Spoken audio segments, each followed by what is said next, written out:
Hi guys, and welcome back to our channel. My name is Janine. I'm Niley. Ayan, so for today's vlog ay magkakaroon ulit tayo ng Instagram raid. Yes! To one of our Filipino queens na currently ay lumalaban sa Thailand for the first crown of Miss Grand International.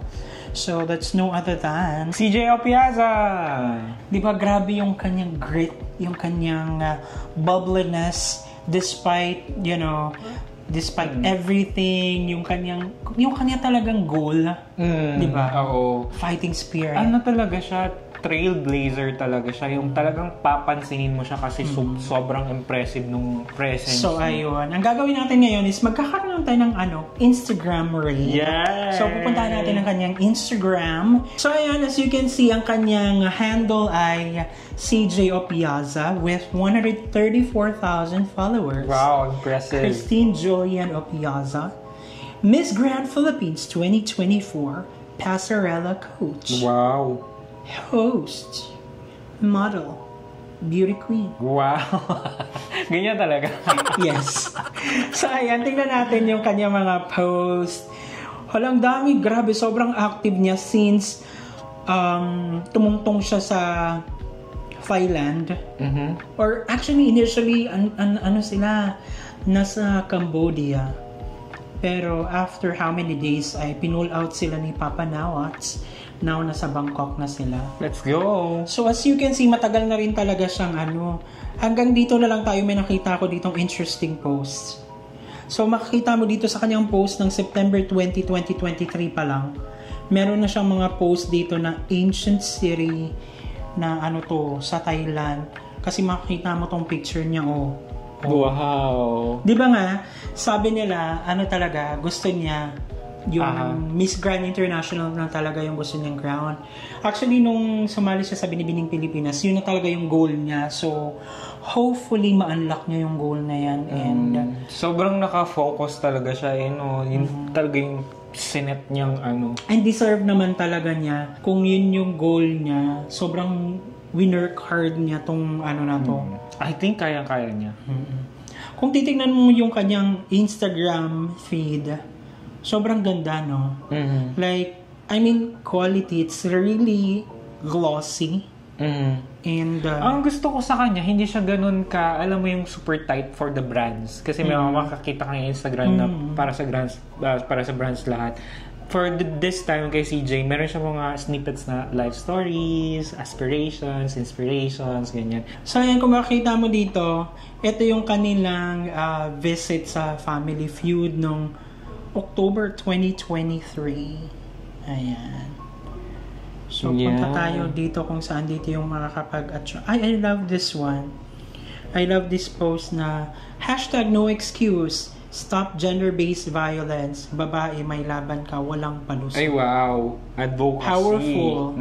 Ano pa to? December 11, 2023. Using her platform talaga to spread women empowerment. That's women empowerment. Nice. Very powerful. And then, ay, wow. Ganda nung katawan ni CJ dito. So, here, grabe talaga yung wow.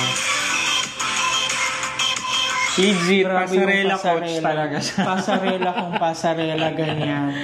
Dito naman, tingnan natin itong isang picture dito. It's sunset, January 12. A short breather away from the bustling city. Sa cabin resort.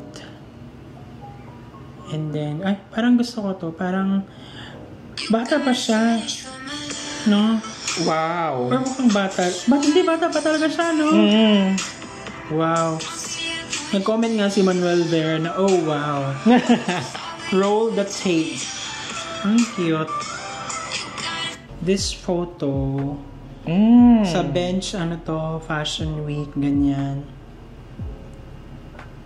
Grabe. Kasama din pala siya dyan. Ang ganda niya talaga yung morenang Filipina na pwede mo talaga siyang ihanay sa mga Latina beauties. Hindi talaga siya magpapahuli. I love this one na post ni CJ Opiaza.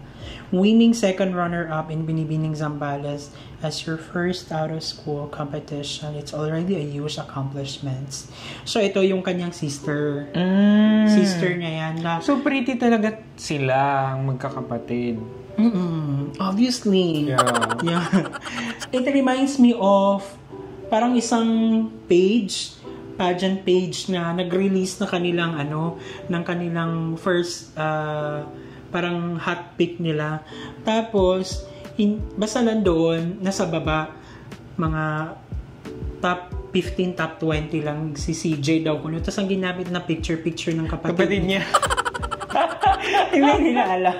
Nakakatawa lang. Comment kayo kung napanood nyo yun or nakita nyo yun. Nakalimutan ko kung anong page yun. So, diretso na tayo sa kanyang laban sa Miss Grand International. So, ito na yun. Ito yung picture na ginamit. Yung picture ng kapatid niya na yan. Mutya ng Pilipinas kasi ang sinalihan. Tapos ito, yung meron talaga siyang pa-release or patikim na magsasali siya sa Miss Grand. Ganon? Oo, bago pa yan Wow. Grabe yung hard work niya. Like, I mean, the fact na meron siyang i-release before pa, Yes. Ibig sabihin na plano niya yung mga gagawin niya. Na gusto niya talaga yun na talaga yung goal niya. Ganda ng quality. Ayan. So, at the end of the day, siya naman talaga yung kinoronahan na Miss Grand International, which she truly deserves. Kasi after a day, lumipad na siya sa Bangkok. So, ayun, panoorin natin yung post na to na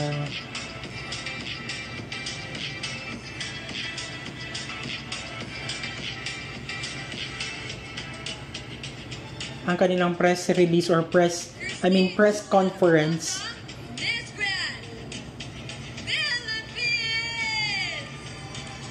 Wow.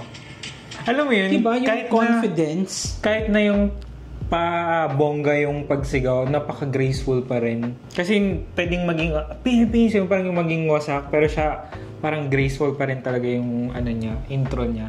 So ayan, ang pinaka-latest na nila challenge is yung sa swimsuit. Na sobrang naman talaga, bongga.